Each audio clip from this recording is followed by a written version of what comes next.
Hey everyone, I'm Marissa, and today we're talking about beginnings. Now, why are beginnings so important? They hook the reader and they set expectations.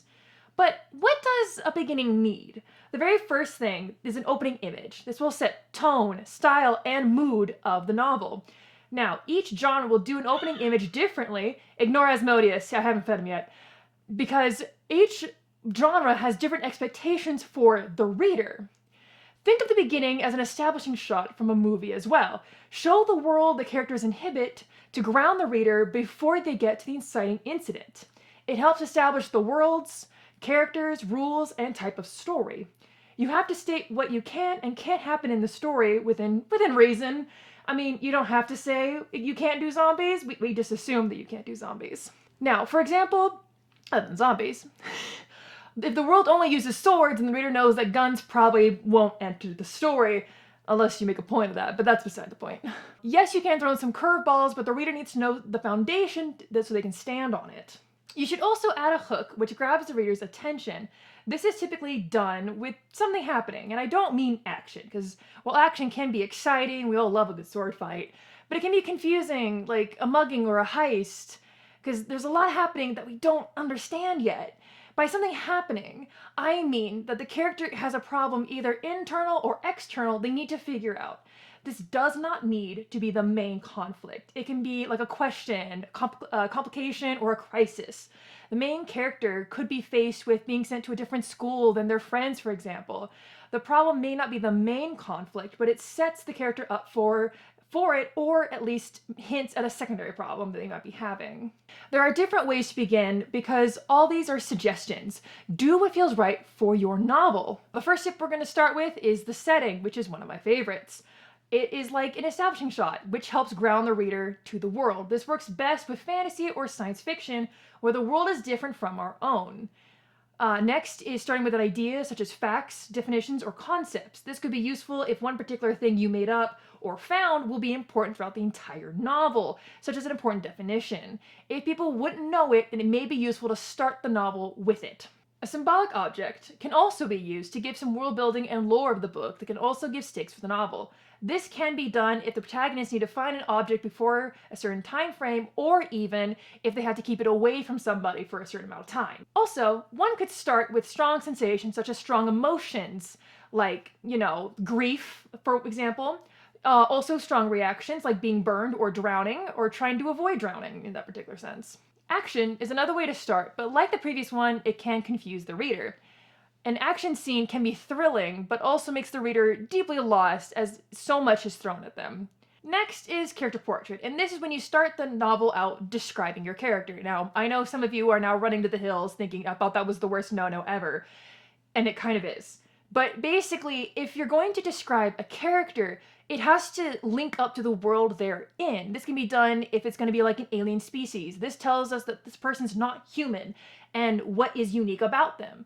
Or it can be character building, such as scars. If this person is a warrior, maybe a Spartan fighter, that is details we could know, and it could give some internal conflict about how they feel about how they view themselves. I would combine this with another way to start the novel, such as facts, definition, or a concept that is interesting and needed to propel the story forward. Another thing you could do is a question. Only if, again, if it is interesting but either making it deep or comical, in my opinion. There's a difference between have you considered how you want it to die versus should frogs be oranged and will I die if I touch it? This could be a great way to open with internal conflict, since we could be opening with a main character at crossroads. Similarly, character thoughts can be interesting and give insight into conflict. I would add a ticking clock element, such as a character has to make a decision soon, or something soon will happen that the character will have to face. This could be a wedding of some sort that they don't want to either attend or be a part of. The last way to begin your novel is a classic in my opinion. It's traveling. A lot of novels start with the main character going somewhere. This traveling doesn't have to be big. It can actually rather be small, such as staying within the town or city the character resides in, but it allows the character to describe what they see in real time. As such, it helps with world building and grounding the reader. Now that we've discussed your options, let's talk about what not to do. Now, of course, I will preface this with you could do anything, it's your novel, but these are things that I suggest you stay away from, or at least do with extreme amounts of caution. Flashback is up first. It doesn't allow the reader time to get invested in the foreground or present day of the novel. Every time one shifts the time or place, the audience needs to be grounded all over again. So it doesn't really work for a good beginning. My recommendation is to start with a prologue, as this tells the reader this may be separate from the present time. Following flashbacks are dream sequences. Now, I love me a good dream sequence. I love dream theory. However, starting them as a beginning has some issues, as a dream makes little to no sense.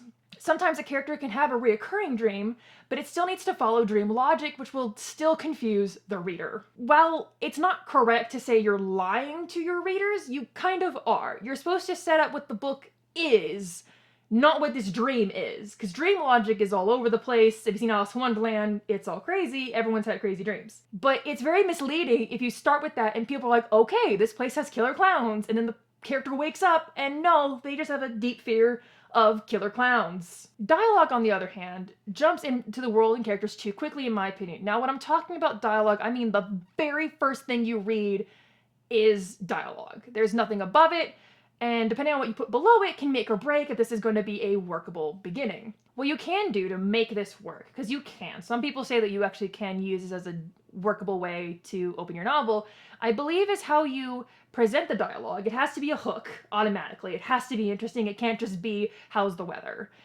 It can't be, unfortunately. And whatever follows has to be riveting. And you have to follow it up with like bits of world building and grounding so the reader has something to grab onto as they read. And you gotta do it a little quickly.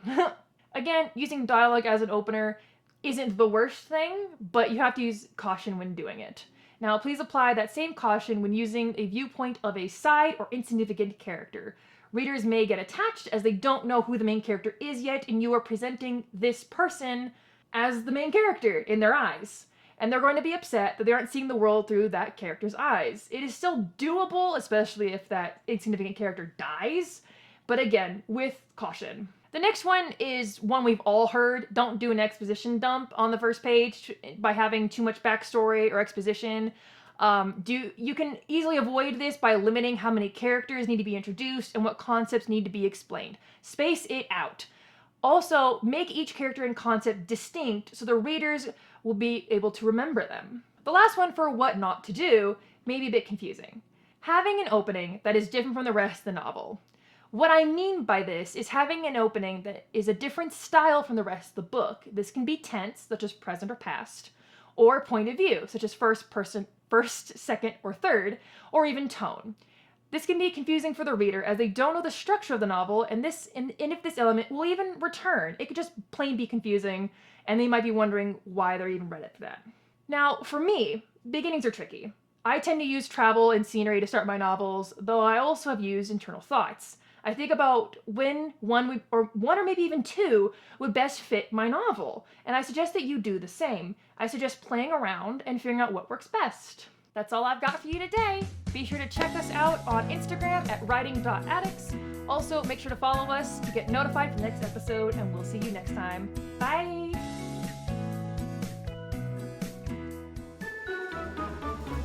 Hey everyone, I'm Marissa, and today we're talking about beginnings. Now, why are so... You threw off my groove! Can you talk about how... No. All the air goes out of my lungs, and I don't get it back. Dialogue can be a good way to open dialogue. Wait, sorry.